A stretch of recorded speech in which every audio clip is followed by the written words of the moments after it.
Oke, kita akan mulai materi kita.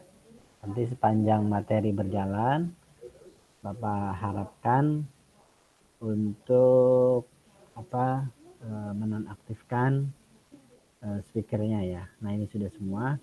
Tapi nanti ketika kita ada forum diskusi, Bapak harapkan saling dibuka mikrofonnya ya, sehingga aktivitas diskusi kita dalam pembelajaran tatap muka ini bisa berjalan dengan efektif, bukan hanya hadir. Kemarin ternyata banyak yang aktif di handphonenya, ternyata pas dipanggil-panggil kok nggak kedengeran nih, ternyata masih ada yang tiduran di kasurnya.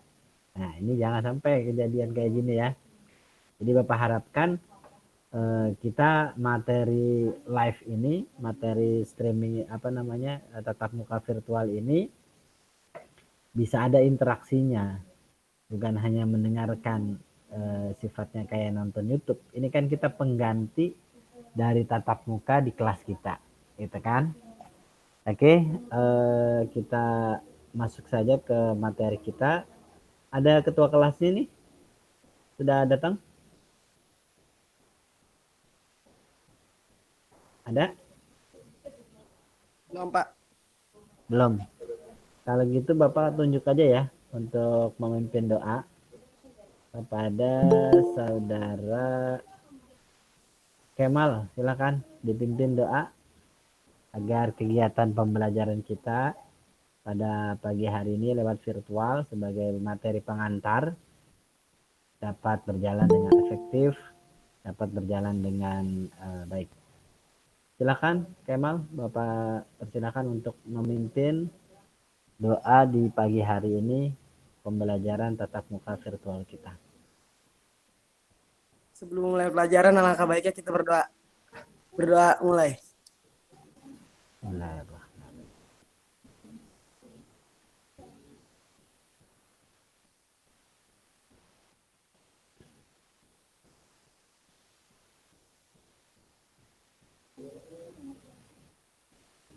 Oke.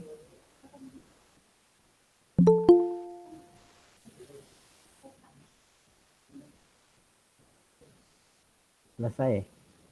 Belum? Selesai. Alhamdulillah. Sudah kita lakukan doa pagi. Mudah-mudahan peserta siswa kita tambah aktif, tambah banyak ya. Karena beberapa hari Bapak lihat komentar yang ada di Classroom itu antara 15 sampai 20. Padahal jumlah siswa kita ada 35 sampai 36 rata-rata di kelas 10. Oke Bapak Wali, bismillahirrahmanirrahim. Assalamualaikum warahmatullahi wabarakatuh. Waalaikumsalam warahmatullahi wabarakatuh. Alhamdulillahi rabbil alamin. Allahumma salli wa sallim ala sayyidina Muhammadin wa ala alihi wa sahbihi ajma'in, amma ba'du. Alhamdulillah, senantiasa kita bersyukur kepada Allah Subhanahu wa taala. Mudah-mudahan sepanjang aktivitas yang kita lakukan dari pagi, dari jam mapel pertama, insya Allah mendatangkan nikmat, insya Allah mendatangkan satu keridhaan dari Allah Subhanahu wa taala di dalam kita menuntut ilmu. Senantiasa juga kita kirimkan salawat dan salam kita kepada Nabi Muhammad sallallahu alaihi wasallam. Semoga tercurah limpahkan kepada keluarga beliau, sahabatnya, anak cucu keturunannya, sampai kepada kita pengikut akhir zaman yang istiqomah dalam rangka mengikuti sunnah Nabi kita Muhammad sallallahu alaihi wasallam. Selanjutnya yang ingin Bapak sampaikan pada pertemuan virtual dalam rangka pengantar pembelajaran pada pagi hari ini, kita seyogianya sudah masuk ke materi passion ya, aurat dan busana muslim atau busana yang kita gunakan ya. Sebelum Bapak mulai ke sana, nanti silahkan setiap siswa ya ada interaksinya di dalam setiap pembelajaran kita, ada tanya jawabnya, baik itu dari segi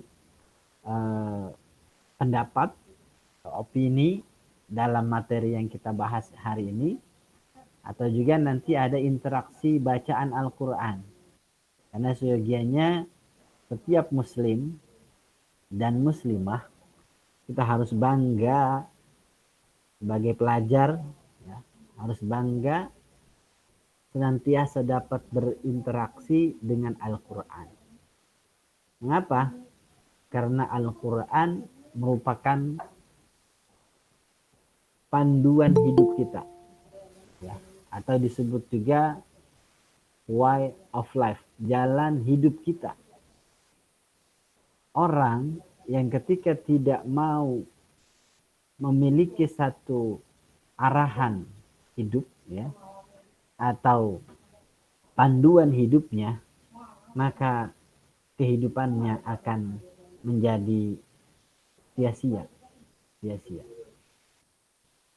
Kita analogikan bahwa setiap satu produk ya, setiap satu produk ciptaan manusia, apakah itu berbentuk elektronik ya, itu selalu ada panduannya, cara penggunaannya. Kenapa? Karena setiap produk tersebut ketika keluar dari panduan penggunaannya bisa jadi akan hang ya, akan hang atau tidak berjalan sesuai prosedurnya. Nah, begitu juga manusia. Ketika kita tidak melakukan satu sandaran panduan hidup kita, maka boleh jadi kehidupan kita nanti menjadi keluar dari tujuan kehidupan sebenarnya. Dalam Al-Quran, Allah Subhanahu wa ta'ala berfirman, A'udzu billahi minasyaitonir rajim. Bismillahirrahmanirrahim. Wa ma khalaqtul jinna wal insa illa liya'budun. Dan tidaklah aku menciptakan, kata Allah, aku enggak menciptakan manusia ya, jin dulu. Wa ma khalaqtul jinna. Jadi antara jin dan manusia itu, yang pertama jin. Allah tidak akan menciptakan jin. Kemudian berikutnya adalah manusia. Illa liya'budun. Kecuali dua makhluk itu beribadah kepadaku, menyembah kepadaku, kata Allah. Nah, hari ini kita sebagai seorang pelajar, jadi seyogianya panduan hidup kita yang ada di dalam Al-Quran, sesering mungkinlah kita harus berinteraksi. Satu ayatkah, dua ayatkah, atau satu lembarkah, setiap hari kita lakukan itu. Sehingga kita menjadi orang-orang yang istiqomah dalam melakukan satu panduan kehidupan kita. Yang berikutnya adalah seorang imam, salah seorang pengarang dari kitab fikih, Ibnu Ruslan. Beliau mengatakan di dalam salah satu kitab matannya, faqulu man bi ghairi ilmin ya'malu a'maluhu mardudatun la tuqbalu. Faqulu man, setiap perbuatan ya, setiap amal seseorang bi ghairi ilmin, dia kerjakan pekerjaan itu tanpa didasari dengan ilmu pengetahuan, a'maluhu mardudatun la tuqbalu, maka amalnya yang dia kerjakan tadi akan ditolak oleh Allah Subhanahu wa ta'ala karena tidak dilandasi dengan ilmu pengetahuan. Nah, ini menjadi motivasi buat kita semua sebagai seorang generasi muda, sebagai seorang yang berakal, yang diberikan kesempatan oleh Allah untuk menggunakan akal pikiran kita ini menjadi dasar ibadah yang kita lakukan kepada Allah mendapatkan nilai pahala. Itu. Karena bisa jadi kita melakukan sholat umpama ya. Hari ini, tadi subuh kita melakukan sholat. Tapi apa yang kita lakukan tidak mengetahui ya. Misalnya salah satunya dasar dari sholat itu kan kewajibannya ada fardu, ada rukunnya, ada sunnah-sunnahnya. Itu harus diketahui. Sehingga apa yang kita lakukan dalam takbir kita itu sampailah kepada Allah Subhanahu wa taala dalam rangka kita beribadah sesuai dengan ilmu pengetahuan kita. Banyak ya, kita pernah mungkin melihat ada orang yang di medsos itu dia direkam suaranya dalam membaca Al-Qur'an bagus, gitu kan. Tahu-tahu pakaiannya compang-camping, orang yang kurang waras. Nah, pertanyaannya, apakah orang yang tadi mendapatkan nilai ibadah ketika dia membaca Al-Quran dengan baik? Atau mungkin juga ada orang yang stres ya, ketika dia melakukan sholatnya tetapi tidak didasari dengan ilmunya, apakah menjadi ibadah yang dia lakukan? Nah, menurut salah satu ulama yang tadi Bapak sampaikan di depan, faqulu man bighairi ilmin ya'malu itu a'maluhu mardudatun la tuqbalu. Maka amal yang dia kerjakan tadi dengan tidak didasari ilmu ditolak oleh Allah. Nah, ini jangan sampai terjadi kepada kita, kepada seorang siswa ya, atau siswi yang potensi berpikir kita, potensi akal pikiran kita ini bisa kita maksimalkan dalam rangka mengharapkan keridhaan Allah dalam ibadah kita. Setiap ibadah yang kita lakukan, setiap ucapan yang kita lakukan itu mengandung nilai pahala dari Allah Subhanahu wa taala. Kembali kepada topik daripada kita membahas tentang materi berbusana muslim dan muslimah, kemudian kaitannya dengan aurat ya, kaitannya dengan aurat. Bapak mau tanya dulu sebagai pengantar, apa yang kalian ketahui tentang definisi aurat? Silakan yang berani menjawab ya, yang bersedia menjawab, Bapak persilahkan untuk memberikan opini tentang aurat. Apa yang kamu ketahui tentang aurat? Apa batasannya? Silakan, Bapak kasih kesempatan untuk kita buka ruang diskusi sebelum kita lebih jauh lagi membahas tentang kaitannya passion dengan aurat sebagai seorang muslim ataupun muslimah. Silakan.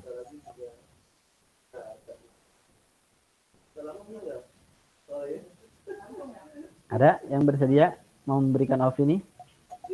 Atau Bapak tanya?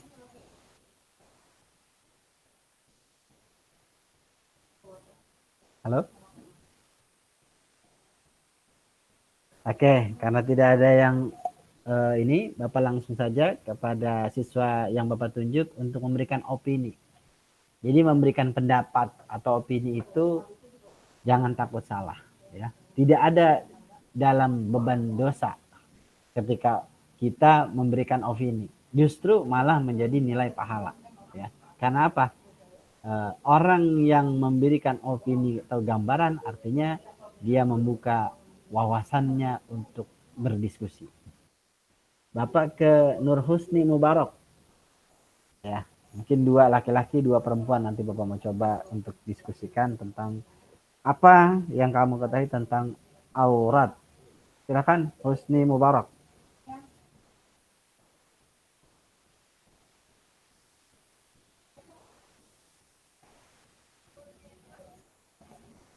Mana Husni? Kok hilang? Oke, Bapak ganti ke Aisyah Ananta Putri. Silakan, Aisyah. Jelas ya pertanyaan Bapak? Bapak diulangin lagi, Pak. Apa yang Aisyah ketahui tentang aurat? Batasan-batasan aurat perempuan itu apa sih, semuanya kecuali wajah dan telapak tangan. Kalau laki-laki dari bawah pusar sampai kaki.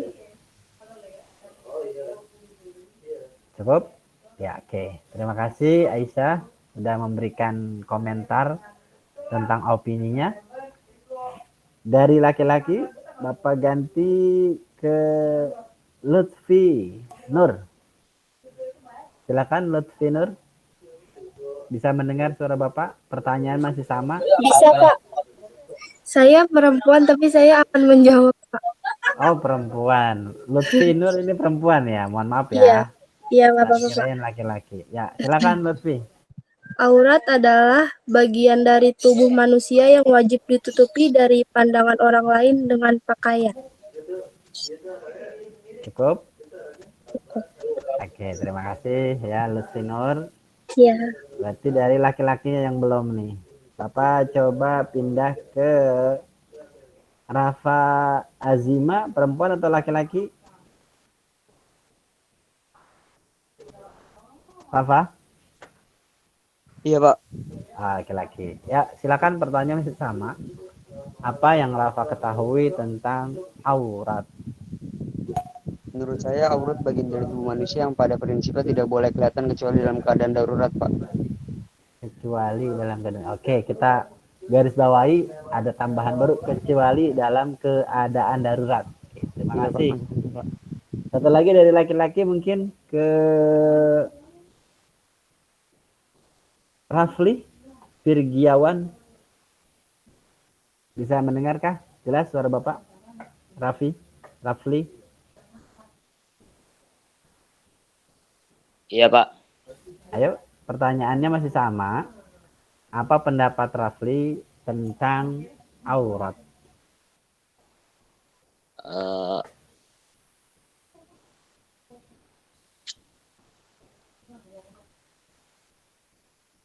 bagian tubuh yang diharamkan untuk dilihat lawan jenis kecuali sudah halal atau suami istri, Pak. Cukup? Iya, Pak. Apa ada lagi tambahannya? Sudah cukup, Pak. Oke, terima kasih ya. Sudah kita dapat pendapat 2 dari laki-laki, 2 dari perempuan. Terima kasih, Bapak apresiasi ya. Artinya kita membuka ruang diskusi ini yang nantinya akan kita kembangkan dengan apa dasar-dasar misalnya di dalam Al-Quran apa nanti contohnya dan larangannya. Nah, itu kita kaitan itu. Dari 4 opini yang tadi kita dengar ya, betul aurat itu adalah satu tubuh manusia ya, satu batasan tubuh manusia yang harus ditutupi ya. Makanya ada orang kan kok lu buka aurat gitu. Artinya apa? Membuka aurat itu berarti tadinya kan tertutup, kenapa sekarang dibuka? Nah, berarti aurat itu adalah satu hal yang dilarang oleh Allah atau yang diharamkan oleh Allah ketika terlihat oleh orang lain.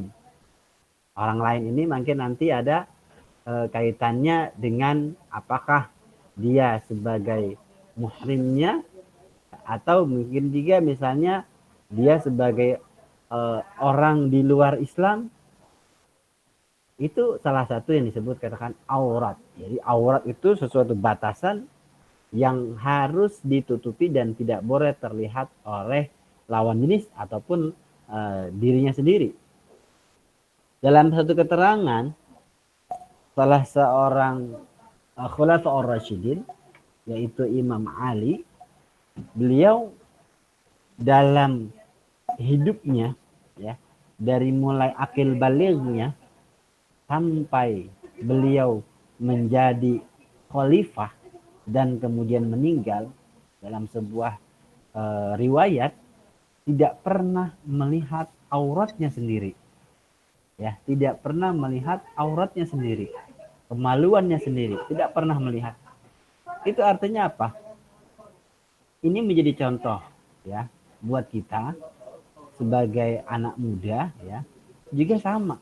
Tidak boleh memandang satu aurat kita kecuali ada hajatnya, kecuali ada kebutuhannya. Kebutuhannya untuk apa misalnya? Karena mungkin ada sesuatu yang perlu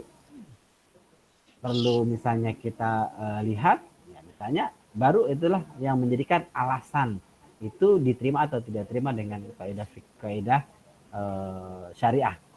Nah, kembali kepada materi ini, bahwa yang diharapkan nanti adalah seluruh siswa ya, ketika sudah mengenal tentang berbusana muslim dan cerminan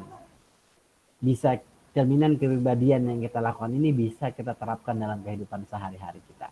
Baik sebagai seorang muslim laki-laki ataupun muslimah sebagai seorang perempuan. Karena hari ini kita banyak menyaksikan anak muda yang beralasan bahwa gini, Pak, saya kan masih muda, matinya masih panjang, matinya masih lama, ntar aja nutup auratnya deh, gitu kan, ada begitu kan. Nah, apakah hal ini menunda-nunda menutup aurat salah satu bagian yang diharamkan atau bagian yang ditunda-tunda itu menjadi manfaat buat dirinya? Nanti kita harus bisa mengetahui itu.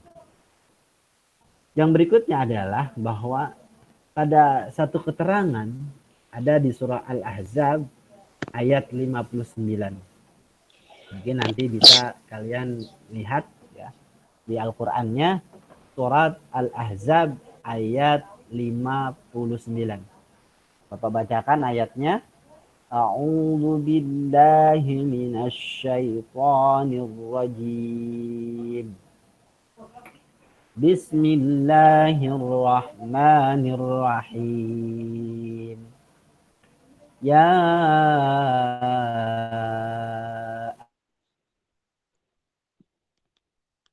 Nabiyyu qul li azwajika wa banatika wa nisa'il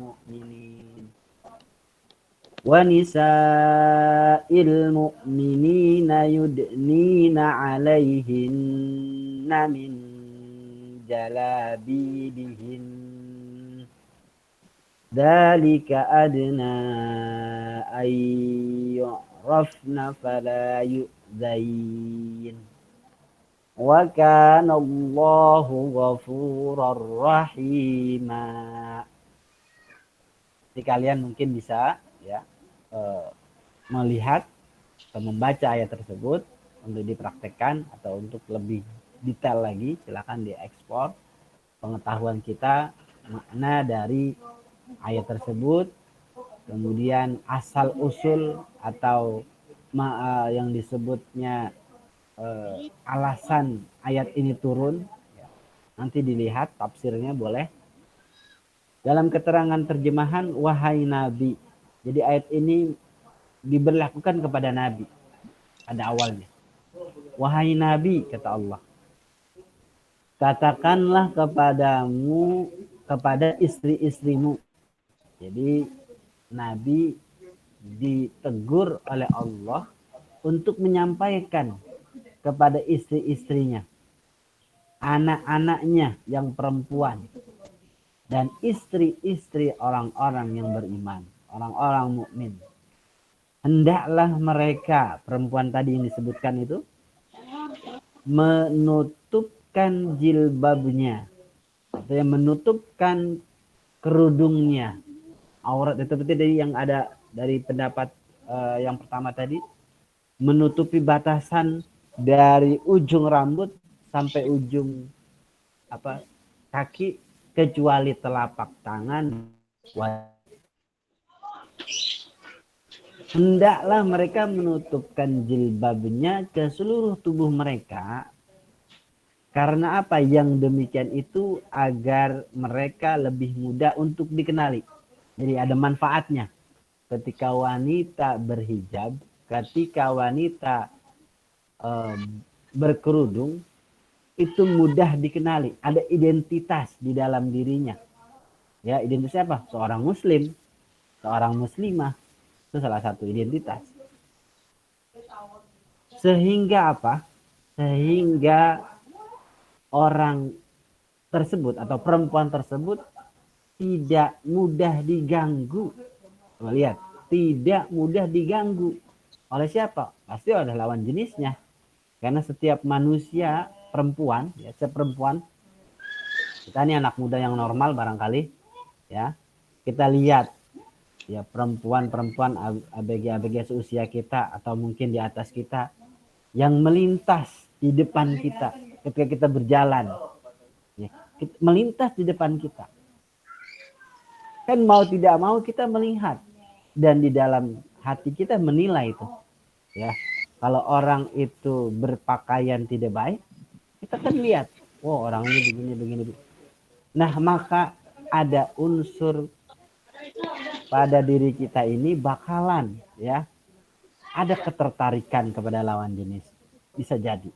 Atau mungkin juga birahi seorang laki-laki ketika melihat sesuatu yang dinampakkan di wajahnya itu, dinampakkan di depan pandangannya itu, maka ada unsur rangsangan. Nah, maka ayat tadi Allah Subhanahu wa taala mengingatkan tujuannya para perempuan menutup jilbab atau mengulurkan kerudungnya itu, menutupi rambutnya adalah untuk menghindari dari gangguan para lelaki, ya, para lelaki yang bahasanya hidung belang, ya kan, yang saling yang suruh menggoda perempuan. Sebenarnya bukan laki-lakinya yang menggoda, karena wanitanya yang bisa merangsang manusia lawan jenis ketika dinampakkan aurat tadi. Nah, itu salah satu gambaran dasar daripada Allah Subhanahu wa taala menurunkan ayat surah Al-Ahzab ayat 59. Maka itu pun berlaku kepada kita, kepada umat Nabi, agar kita melakukan satu penutup aurat diri kita, ya, yang perempuan khususnya, maka agar terhindar dari godaan tadi.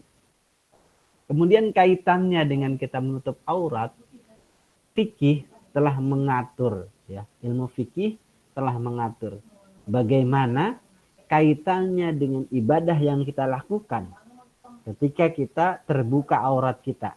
Ya, contohnya dalam sholat kita. Kalau orang melakukan sholat, kemudian auratnya terbuka, maka bisa jadi rukun daripada sholat itu menutup aurat. Nah, itu tidak dilakukan, maka sia-sialah orang yang melakukan sholat, akan tetapi ketika dia melakukan sholat tersebut, auratnya terbuka. Baik disengaja ataupun tidak sengaja. Kalau tidak sengaja, mungkin ada kemaafan dari Allah.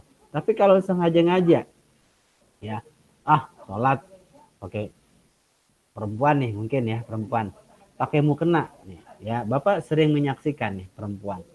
Maka Bapak juga mengingatkan kepada keluarga Bapak pribadi, ketika, ya, perempuan ini kan punya mukena, ya.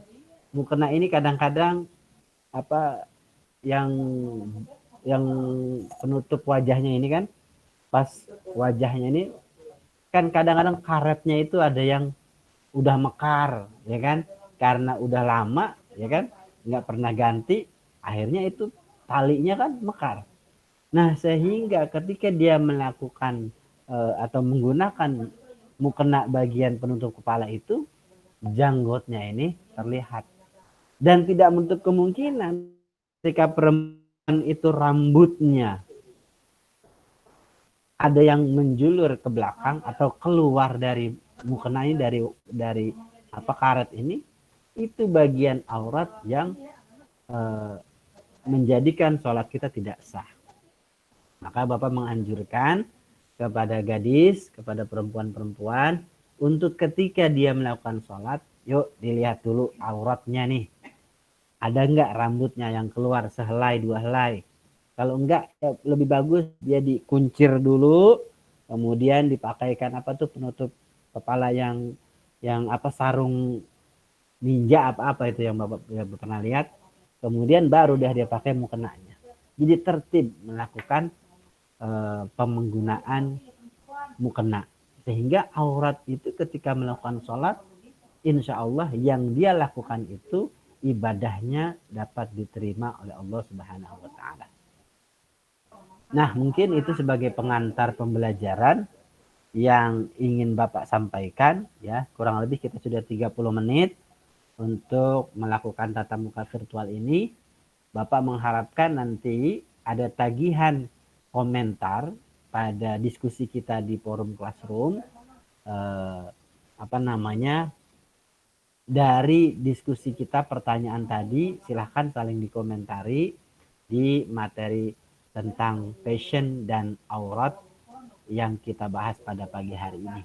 Bapak sudah siapkan juga untuk materi bacaan ada di buku siswa. Nanti kalian bisa cek di Classroom-nya, ada di situ buku siswa. Tinggal kalian lihat, kita pembahasannya bab 2 ya, tentang busana muslim dan muslimah ya, yang kita bahas pada pagi hari ini. Halaman 25 ya. Di halaman 25 kalian boleh cek sampai halaman 32 kalau tidak salah ya. Halaman 32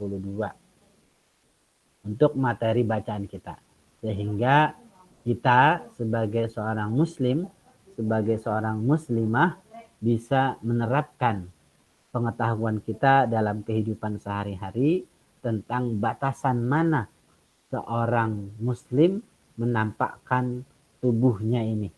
Ya, ada aurat-aurat yang ditutupi, janganlah sering-sering gampang melepas baju. Ya, yang laki-laki juga begitu. Ya, karena dia sering nge-gym ya kan. Lantas dia pakai pakaian yang kaos dalam saja. Jangan terbiasa menampakkan lekukan tubuhnya sehingga menarik lawan jenisnya. Jangan dilakukan seperti itu karena akan mengundang syahwat lawan jenis kita. Kalau sudah itu terjadi, maka ada satu dorongan dari setan untuk kita melakukan hal-hal yang dilarang oleh Allah Subhanahu wa Ta'ala. Demikian materi pengantar pembelajaran pada pagi hari ini. Kalau nanti ada diskusi, silahkan di forum komentar di materi yang Bapak tampilkan pada pagi hari ini.